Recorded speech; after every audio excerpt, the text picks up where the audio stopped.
मुझे तो कहा था रघुकुल रीत सदा चली आई, प्राण जाए पर वचन न जाए। जिन लोगों ने मुझसे वचन लेकर के जीत का वादा किया था, मान्यवर मेरी भी जिम्मेदारी है, मैं आपसे हाथ जोड़कर विनती करता हूं। मेरे यहाँ काष्ठ कला उद्योग है, पूरे विश्व के अंदर सहारनपुर का फर्नीचर जाना जाता है।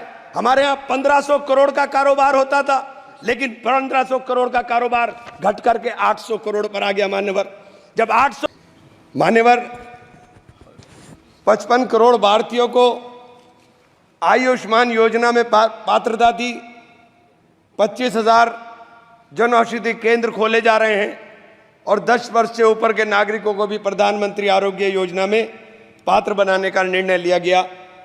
लेकिन मान्यवर इसके साथ ही एक और बात जो बार बार कही जा रही है कि जिस परिवार के अंदर 6 यूनिट होंगी केवल उनका ही आयुष्मान कार्ड बनेगा। एक तरफ जनसंख्या नियंत्रण की बात होगी और दूसरी तरफ जिनके ज्यादा बच्चे होंगे केवल उनका ही आयुष्मान कार्ड बनने का काम होगा। आयुष्मान योजना के अंदर जब आप प्रगति का जश्न मनाते हुए इस चुनौती को भी स्वीकार करिए कि इस योजना में लगभग 34 करोड़ कार्ड जारी किए गए, जिनमें से 6.5 करोड़ 80 लाख लाभार्थियों को उपचार मिला। 55 करोड़ में से अभी भी 20-21 करोड़ के लोगों को कार्ड इस योजना के शुरू होने के 6 वर्ष 6 माह के बाद भी देश के अंदर नहीं मिल पाए। मान्यवर एक ही टेलीफोन नंबर के ऊपर जिस प्रकार से लाखों कार्ड, एक टेलीफोन नंबर के ऊपर लाखों 7.5 लाख आयुष्मान कार्ड बना दिए गए। ये मान्यवर सरकार ने ही पकड़ा है, ये मैंने नहीं, सरकार ने ही पकड़ा है, ये सरकार ने ही बताया है। एक ही नंबर के ऊपर ये योजना लोगों के भलाई के लिए, लोगों के अच्छाई के लिए ये योजना थी। लेकिन इस योजना की अंदर जो खामियां हैं, मैं केवल उनके तरफ ध्यान दिलाने का काम कर रहा हूं। आयुष्मान योजना के जिस SECC डाटा सूची को बिना वेरिफिकेशन और जांच का आधार माना गया, उस सूची में भारी विसंगति है। 100 करोड़ रुपए की प्रॉपर्टी वालों के आयुष्मान बन गए, अल्पसंख्यकों के, दलितों के, आदिवासियों के और पिछड़ों के जो गरीब परिवार हैं उनके कार्ड नहीं बन पाए। मान्यवर मैं ये बात आपसे कहना चाहता हूं। मान्यवर मैं ये बात आयुष्मान योजना के ऑडिट में भी कैग ने गंभीर अनियमितताएं पाई थी। माननीय अध्यक्ष जी, हेल्थ सर्विसेज हमारे देश के लिए, चूंकि जिस देश का नौजवान स्वस्थ होगा, जिस देश का नौजवान स्वस्थ होकर के काम करेगा, वही देश तरक्की करेगा। स्वास्थ्य के ऊपर जब आप बात करते हैं कि हमने 315 मेडिकल कॉलेज नए बना दिए, लेकिन उन मेडिकल कॉलेज के अंदर क्या मानकों के अनुरूप आपने जो उपकरण है उनको उपलब्ध कराने का काम किया, या उन मानकों के अनुरूप आपने डॉक्टर उपलब्ध कराने का काम किया? मान्यवर मेरे यहाँ शेखुल मेडिकल कॉलेज बनाया गया, 10 साल हो गए उस मेडिकल कॉलेज को, लेकिन आज तक उस मेडिकल कॉलेज की भवन हस्तांतरित नहीं हुआ। और जब भवन हस्तांतरित नहीं हुआ तो अनुरक्षण का पैसा नहीं मिला। मान्यवर 10 साल तक जिसके ऊपर मेंटेनेंस ना हो, उस भवन को बताइए उसकी स्थिति क्या हो गई हो। मेडिकल कॉलेज बना दिया है, लेकिन मेडिकल कॉलेज के अंदर डॉक्टर नहीं है, एक भी सुपर स्पेशलिटी विभाग नहीं है। आप कह रहे हैं मेडिकल कॉलेज है, कोई सुपर स्पेशलिटी नहीं है। और जब सुपर स्पेशलिटी नहीं है तो फिर मरीजों को बाहर जाना पड़ेगा। मान्यवर बड़ा चारों तरफ से घिरा हुआ, 3-3, 4-4 प्रदेश से घिरा हुआ क्षेत्र है मेरा।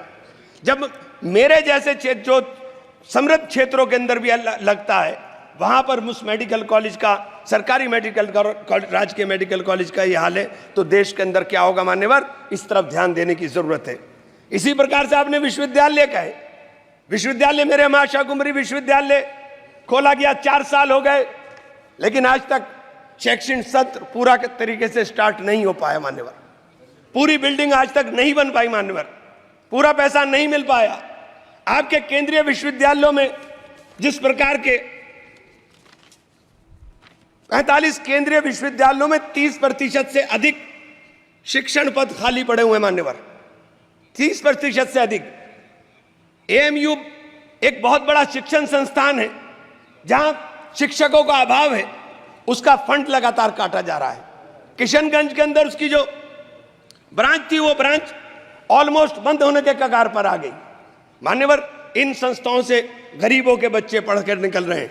मैं आपके ध्यान इस तरफ जरूर दिलाना चाहूंगा कि जब नीट की परीक्षाएं कैंसिल हो जाएं, जिस प्रकार से बार बार पर्चे लीक हो जाएं, तो सरकार को इन चीजों के ऊपर ध्यान देने की जरूरत है।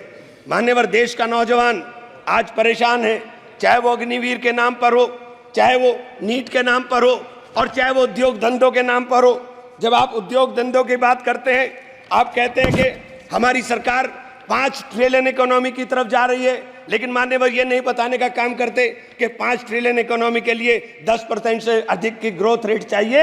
आपकी ग्रोथ रेट क्या है साथ मान्यवर, जब मैं आपका ध्यान इस रोजगार के एक गंभीर विषय की तरफ रखूंगा, राष्ट्रीय सांख्यिकी मंत्रालय NSO द्वारा असंगठित क्षेत्र में उद्यमों के सालाना सर्वे में जो चौंकाने वाला तथ्य है वो ये है मान्यवर के जुलाई 2015 से सितंबर 2023 के बीच भारत में लगभग 18 लाख फैक्ट्रियां बंद हुई हैं, जिसमें 54 लाख से अधिक लोगों की नौकरियां चली गईं।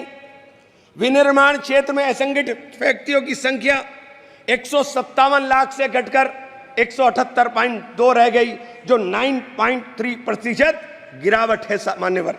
मान्यवर, ये छोटी छोटी जो फैक्ट्री हैं, ये असंगठित क्षेत्र के उद्यम थे। इन असंगठित क्षेत्र के अंदर कुल 10 करोड़ 96 लोग काम कर रहे हैं। मान्यवर, ये सरकार के आंकड़े हैं। मैं इसलिए ये बात कहना चाहता हूं कि जब आप 5 ट्रिलियन की बात करते हो तो आपका निर्यात और आयात आपको देखना पड़ेगा कि आपके आयात के ऊपर निर्भरता कितनी हो गई है। निर्यात लगातार आपके देश के अंदर घट रहा है। मान्यवर, मेरे यहाँ काष्ठ कला उद्योग है, पूरे विश्व के अंदर सहारनपुर का फर्नीचर जाना जाता है। हमारे यहाँ 1500 करोड़ का कारोबार होता था, लेकिन 1500 करोड़ का कारोबार घट करके 800 करोड़ पर आ गया। मान्यवर, जब 800 करोड़ पर मेरे अकेले एक डिस्ट्रिक्ट के अंदर कारोबार आ रहा है, मान्यवर 650 जिले हैं इस देश के अंदर, 650 से जिलों से अंदर क्या स्थिति होगी। मेरे यहाँ दूसरा काम हौजरी का चल रहा था। हौजरी का भी पूरा का पूरा देश के अंदर हमारी यहाँ से सप्लाई होती है, लेकिन हौजरी के उद्योग के लिए हमारे यहाँ किसी प्रकार का कोई नहीं। अगर टेक्सटाइल पार्क, मान्यवर मेरी मेडन स्पीच है और आपसे अनुरोध है कि मुझे कम से कम 5 मिनट दे दे, कम से कम। मान्यवर, टेक्सटाइल और गारमेंट पार्क हमारे यहाँ अगर बनाए जाएंगे तो इनमें 2.5 लाख लोग रोजगार के अंदर लगे हैं। इन लोगों को रोजगार मिलने का काम होगा। अगर इनको रोजगार मिलेगा मान्यवर, तो मैं ये कहना चाहता हूं, आप जो 5 ट्रिलियन का लक्ष्य लेकर चले हैं, जब तक नौजवान को रोजगार नहीं मिलेगा, जब तक आप उस लक्ष्य को प्राप्त नहीं कर सकते। आप बार बार मान्यवर लगातार चल रहा है कि कानून देश में कड़े बनाए जा रहे हैं, लेकिन भीड़ अनियंत्रित होकर के जिस तरह से लोगों को मारने का काम कर रही है, जिसे मॉब लिंचिंग कहते हैं। मेरे जनपद में, मेरे मंडल में 3 लोगों को छत्तीसगढ़ के अंदर मारा गया। मान्यवर, उत्तर प्रदेश के अंदर, अलीगढ़ के अंदर इस प्रकार के भीड़ तंत्र ने एक व्यक्ति की हत्या की। मान्यवर, आगरा के अंदर 2 लोगों ने आत्महत्या की, केवल पुलिस के उत्पीड़न से तंग आकर के। मान्यवर, फिरोजाबाद के अंदर एक कैदी मारा गया, जो पुलिस सही सलामत उठा करके ले गई। जो ये हालात देश के अंदर बन रहे हैं, आप कानून सख्त करने की बात कर रहे हैं। मान्यवर, ये कानून सख्त करने से केवल काम नहीं चलेगा, उसके ऊपर अमल करने से काम चलेगा। मान्यवर, अमल होना चाहिए। Please conclude, please. 2 मिनट मान्यवर, बस 2 मिनट में कर दूं। अगर आप मैं आपसे मान्यवर जरूर एक बात जरूर कहना चाहूंगा। मेरे क्षेत्र में मां शाकुंभरी बहुत बड़ी सिद्धपीठ है। बाहर 10 साल से मान्यवर, पिछले 10 साल से दिल्ली यमुनोत्री नेशनल हाईवे अधूरी स्थिति के अंदर पड़ा हुआ है। बार बार बड़ा शोर मचाया जाता है कि सब पूरा हो रहा है, लेकिन आज तक नहीं हुआ। उस सिद्धपीठ के जाने का रास्ता मान्यवर उस हाईवे से जाता है। अगर मान्यवर इसी योजना के अंदर उसको शामिल कर लिया जाए कि हमारी सिद्धपीठ के ऊपर जाने वाले श्रद्धालुओं को रास्ता सही मिल जाए, तो मान्यवर लाखों लोग उधर जाने का काम करते हैं। मेरे शहर के अंदर, सहारनपुर शहर के अंदर मान्यवर एक एलिवेटेड हाईवे की आवश्यकता सबसे ज्यादा थी। मैंने आपके माध्यम से अनुरोध करना चाहता हूं कि हम लोग जीत कर आए हैं, लोगों ने बड़ी उम्मीदों के साथ जीता है। और मुझे तो कहा था, रघुकुल रीत सदा चली आई, प्राण जाई पर वचन न जाई। जिन लोगों ने मुझसे वचन लेकर के जीत का वादा किया था, मान्यवर मेरी भी जिम्मेदारी है। श्री जगदम्बिका मैं आपसे हाथ पाल। जोड़कर विनती करता हूं मान्यवर सरकार को कहें कि हमारे श्री जगदम्बिका पाल। धन्यवाद मान्यवर, आप लोग धन्यवाद।